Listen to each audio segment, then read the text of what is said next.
Welcome to the Slop Temple. We pray this video helps. You start by confirming prerequisites, Android Studio and the SDK for the desired API level. Once done, make sure you back up or commit your project so changes are reversible. Now open the project and navigate to the module level build. Gradle or build. Gradle. KTS file. This is where you change compile SDK version and target SDK version.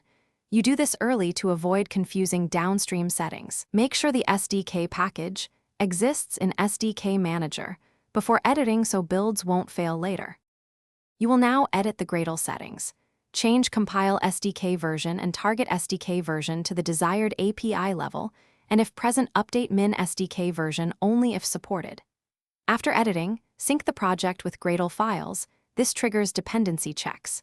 Make sure to inspect dependency and API compatibility warnings because some libs require newer versions. If sync fails, read the build output, incrementally update library versions, and rerun sync until the project resolves cleanly, so you can build without hidden runtime issues. You finish by rebuilding the project and running tests on an emulator or device that matches the new API level. This validates runtime behavior. When you encounter compile or runtime errors, update code to use new API methods or add compatibility libraries, and check the manifest for permission or feature changes.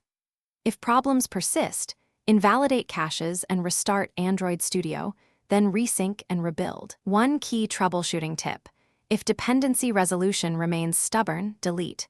Gradle and build folders, then